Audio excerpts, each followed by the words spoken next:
Aktivitas vulkanik Gunung Semeru di Lumajang, Jawa Timur kembali meningkat. Kamis lalu, Gunung Semeru terekam mengalami 4 kali erupsi berupa letusan dan awan panas guguran. BPBD Lumajang mengimbau warga untuk meningkatkan kewaspadaan karena status Gunung Semeru masih siaga level 3. Diduga melakukan politik uang di masa tenang pemilu, seorang ASN yang menjabat sebagai Kasih Kesra Kecamatan di Kabupaten Cianjur, Jawa Barat, ditangkap Satgas Money Politik Bareskrim Polri dan Bawaslu Kabupaten Cianjur, Jawa Barat. Dari tangan terduga pelaku, disita sejumlah amplop berisi uang dan spesimen contoh kertas suara yang diarahkan ke salah satu calon legislatif dari salah satu partai peserta pemilu. Unjuk rasa aksi Kamisan, Kamis lalu kembali digelar di halaman Monas. Masa peserta aksi mendesak penuntasan pengusutan kasus-kasus HAM. Aksi ini dihadiri langsung oleh orang tua dan kerabat sejumlah korban peristiwa pelanggaran HAM pada tahun 1997-1998. Seorang pria di Gunung Putri, Bogor, Jawa Barat, tega menghabisi mertuanya usai terlibat cekcok dengan istrinya. Menantu yang sempat ingin melarikan diri tersebut ditangkap warga yang mendengar teriakan dari salah satu rumah saat pembunuhan terjadi. Pelaku kini ditahan polisi dan dijerat pasal pembunuhan berencana dengan ancaman hukuman penjara seumur hidup. Presiden Joko Widodo Kamis lalu meninjau Pasar Induk Cipinang, Jakarta Timur. Kunjungan mendadak Presiden ini untuk memastikan stok beras agar tetap aman dan mengupayakan agar harga beras bisa turun dalam sepekan hingga 2 pekan ke depan.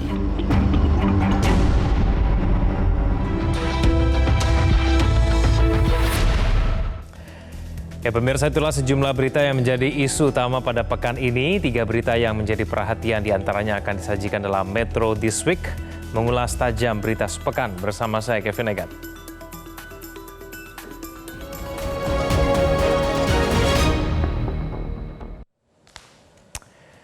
Setelah proses pemungutan suara pemilu 2024 digelar, publik resah dengan celah kecurangan akibat aplikasi Sirekap yang memunculkan perbedaan data yang mencolok dalam proses penghitungan suara.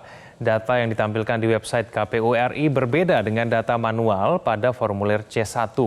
Benarkah Sirekap memarkup hasil penghitungan suara pasangan Capres-Cawapres nomor urut 2?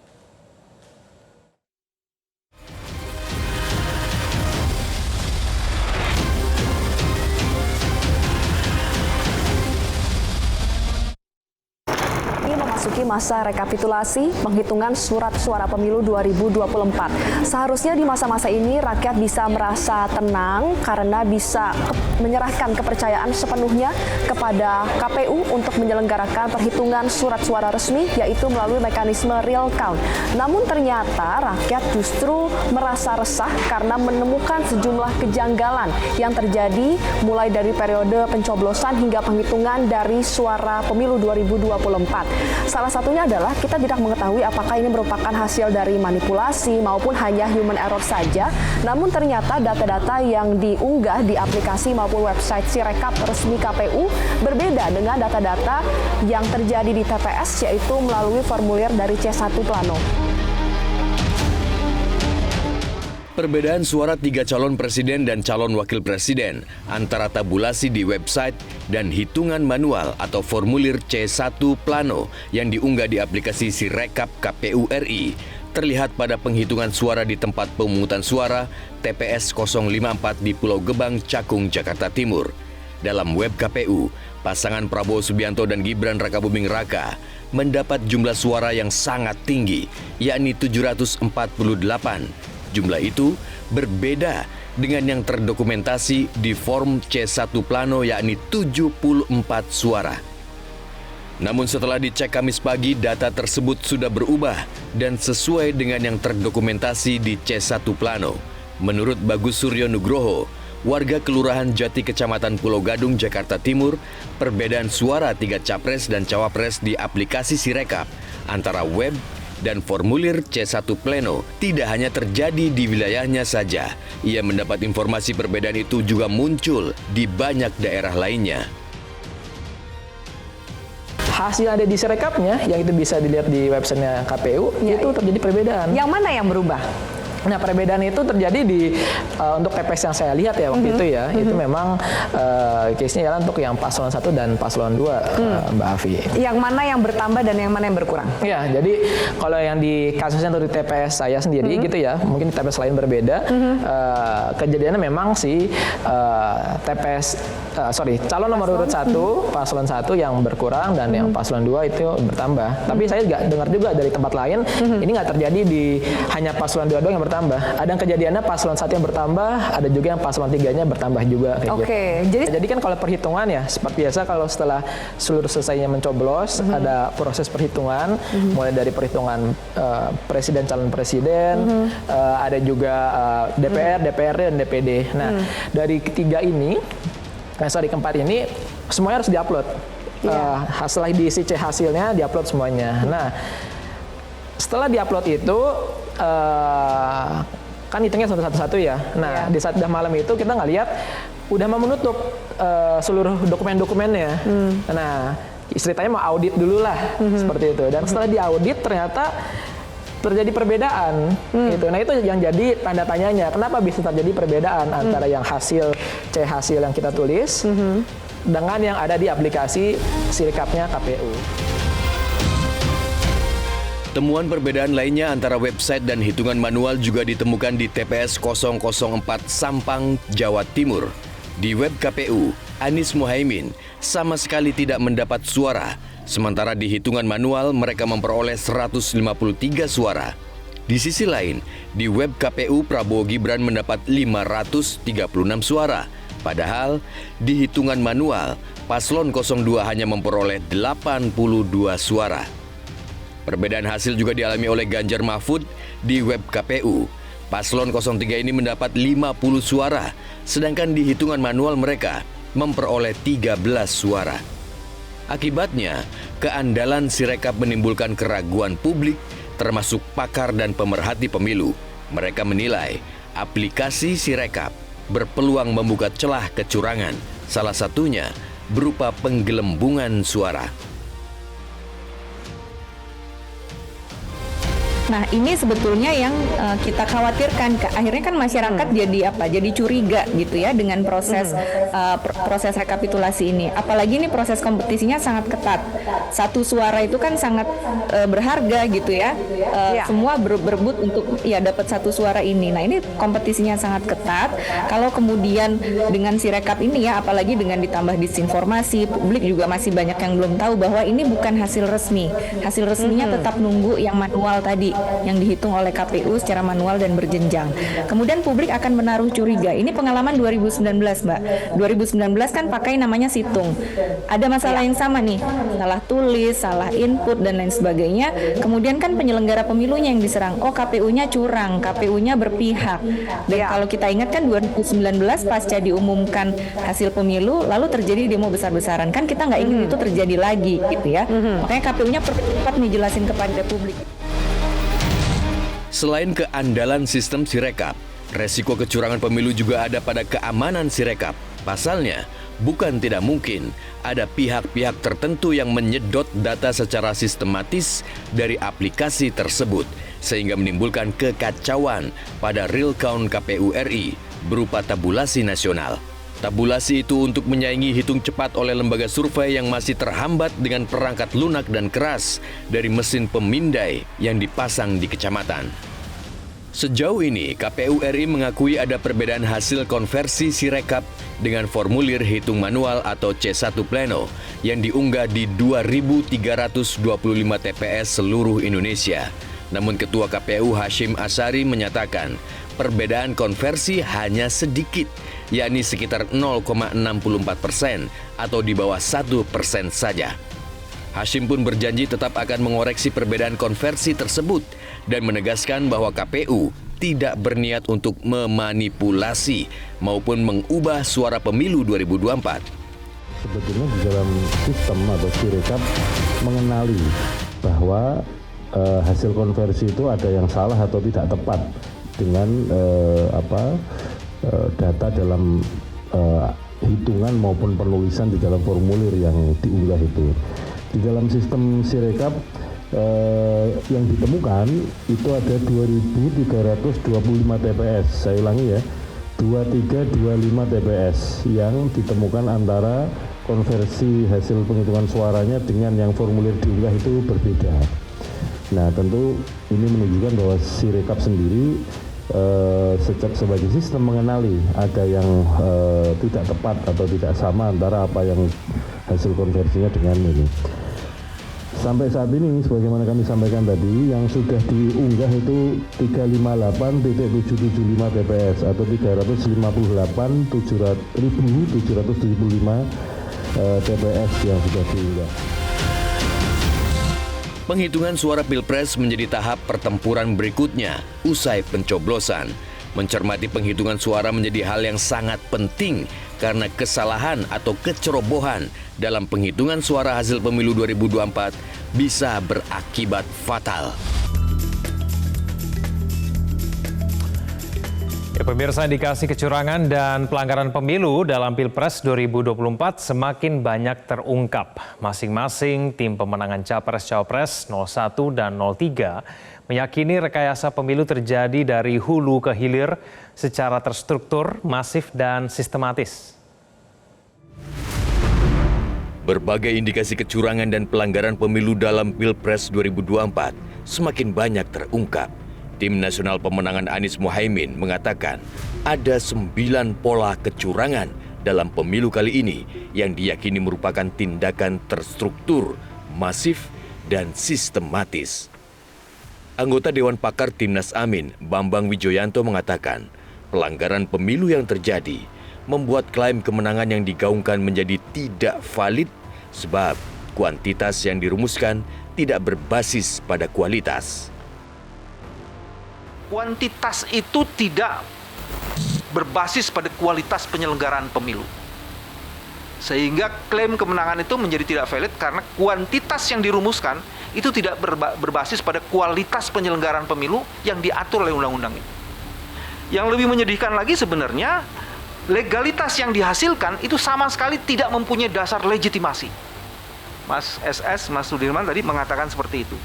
Kalau kecurangan terjadi, integritas tidak terjadi, fairness tidak terjadi, bagaimana legitimasi bisa dibangun atas legalitas kuantiti yang tadi dikemukakan? Kami hampir sampai pada kesimpulan bahwa masif, sistematik, dan terstruktur itu benar-benar terjadi dengan kualitas kadar pelanggarannya yang jauh lebih dahsyat ketimbang tahun-tahun sebelumnya. Tim Pemenangan Nasional Ganjar Mahfud juga mengungkapkan adanya rekayasa pemilu yang sistematis dari hulu ke hilir. Sekjen PDIP, Hasto Kristianto mengatakan, ditemukan banyak indikasi kecurangan dan dugaan intervensi pejabat negara untuk pemenangan salah satu paslon. Tentang keterlibatan dari pejabat negara yang menurut Undang-Undang Pemilu itu bertentangan.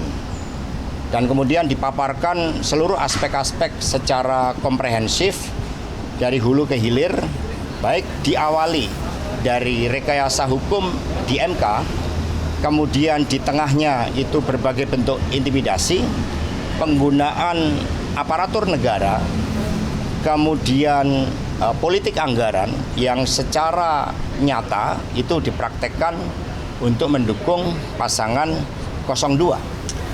Berbagai anomali pemilu itu telah menyentuh aspek legitimasi dari pemilu tersebut. Sementara itu, menanggapi terungkapnya banyak kecurangan pemilu 2024, Presiden Joko Widodo meminta seluruh pihak jangan teriak curang dan langsung melapor ke Bawaslu jika punya dugaan kecurangan Pilpres 2024. Caleg itu ada saksi di TPS. Partai ada saksi di TPS, Capres, Cawapres, kandidat ada saksi di TPS. Di TPS ada Bawaslu, aparat juga ada di sana. Terbuka untuk diambil gambarnya.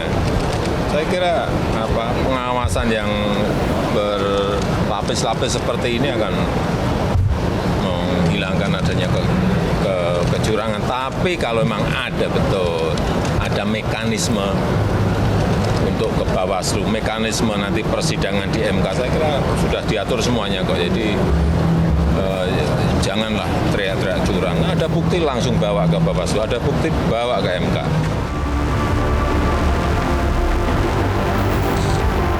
Terkait banyaknya kecurangan yang terjadi dalam pelaksanaan pemilu 2024 lalu, pakar hukum tata negara Ferry Amsari mengatakan bahwa dengan ditemukannya 2.413 pemilih ganda di 2.314 TPS, maka seharusnya wajib dilakukan pemungutan suara ulang. Saya mau jelaskan begini, gampang menjelaskan kecurangan ini secara sederhana. Nanti yang rumit-rumit dan seriusnya di MK. Sederhananya begini, Bawaslu menemukan terjadi 2.413 pilihan ganda di 2.314 TPS terjadi pilihan ganda. Maknanya apa? Itu terjadi proses yang wajib pemungutan suara ulang. Kenapa bisa terjadi sebanyak itu juga aneh. Itu kan ekuivalen sekitar 800.000 suara, 1% lah bagi kemenangan Prabowo gitu ya. Dan wajib itu dijelaskan kenapa bisa terjadi. Kenapa cacatnya parah begitu. Mudah lagi menjelaskan misalnya apa yang dikerjakan KPU hari ini sebagai bagian kecurangan. Atau katakanlah supaya Bang Fahri gembira ya, agak janggal gitu ya. Bagaimana mengatakan dia janggal? Setiap TPS itu 300 suara. Mestinya kalau mau masuk ke dalam sistem, apa saja yang lewat dari angka 300 pasti ditolak sistem mestinya. Kenapa sistem ini tidak mampu menolaknya? Kenapa sistem yang dibuat Hadar Nafis Gumai, Kawal Pemilu dan lain-lain jauh lebih hebat? Begitu difoto angkanya janggal, maka akan tertolak dengan sendirinya. Ini sistem negara. Tetapi tidak mampu menolak angka yang lebih dari 300. Tiba-tiba masuk untuk Pak Prabowo bisa 600, 700, 800. Ada konstan ya, perkalian yang terjadi untuk angka 202. Di banyak tempat. Bagi saya aneh itu. Bukan tidak mungkin bagian dari sistem algoritma IT yang ada di KPU, bagian dari kecurangan itu.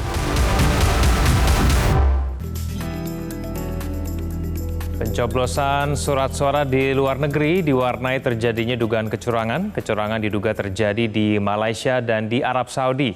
Dugaan kecurangan muncul setelah beredar video yang menunjukkan adanya dugaan kegiatan pencoblosan surat suara secara ilegal di Malaysia dan Arab Saudi, baik yang ditujukan untuk partai politik maupun untuk pasangan capres-cawapres. Pemirsa, informasi ini sekaligus menutup perjumpaan kita di Metro This Week malam hari ini.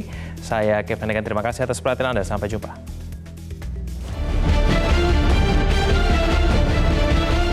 Proses pencoblosan surat suara pemilu serentak 2024 di luar negeri diwarnai munculnya dugaan kecurangan di Malaysia dan di Arab Saudi.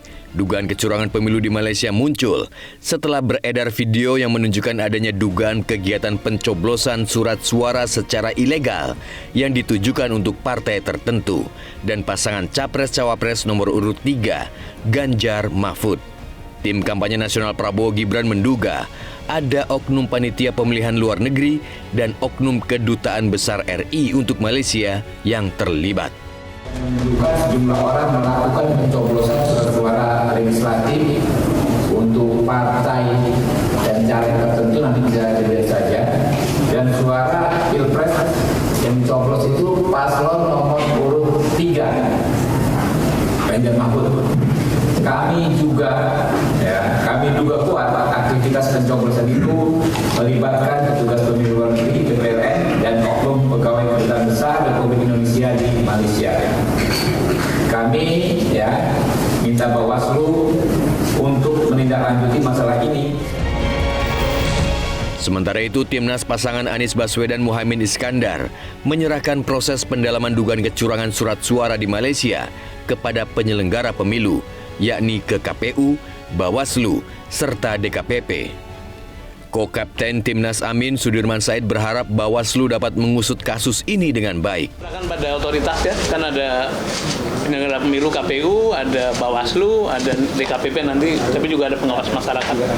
Kita lihat, saya tidak ingin menyimpulkan terlalu dini karena beritanya itu kan sangat awal, jadi kita serahkan mudah-mudahan Bawaslu juga melakukan tugasnya dengan baik. Menanggapi beredarnya video dugaan pelanggaran pemilu di Malaysia, juru bicara tim pemenangan nasional TPN Ganjar Mahfud, Ciko Hakim meminta agar Bawaslu mengusutnya agar jelas siapa pihak yang bermain dalam kasus tersebut. Tidak hanya di Malaysia, dugaan kecurangan pemilu juga terjadi di Arab Saudi. Dugaan kecurangan ini muncul setelah beredar video yang menunjukkan adanya surat suara tercoblos ke pasangan Capres-Cawapres nomor urut 2 Prabowo Gibran di Arab Saudi. Komisioner KPU Idam Holik menyatakan pihaknya tengah berkoordinasi dengan PPLN Jeddah untuk meminta informasi lebih lanjut terkait dugaan kecurangan tersebut. Terkait temuan adanya surat suara yang sudah tercoblos, Idam Holik menyatakan jika pemilih menerima surat suara sudah berlubang, maka ia bisa meminta ganti ke petugas dan surat suara yang sudah berlubang itu akan dianggap rusak. Idam yakin Badan Pengawas Pemilihan Umum atau Bawaslu akan menindaklanjuti laporan dugaan kecurangan, baik yang terjadi di Malaysia maupun di Arab Saudi tersebut. Metro TV. Jelajahi cara baru mendapatkan informasi. Download Metro TV Extend sekarang.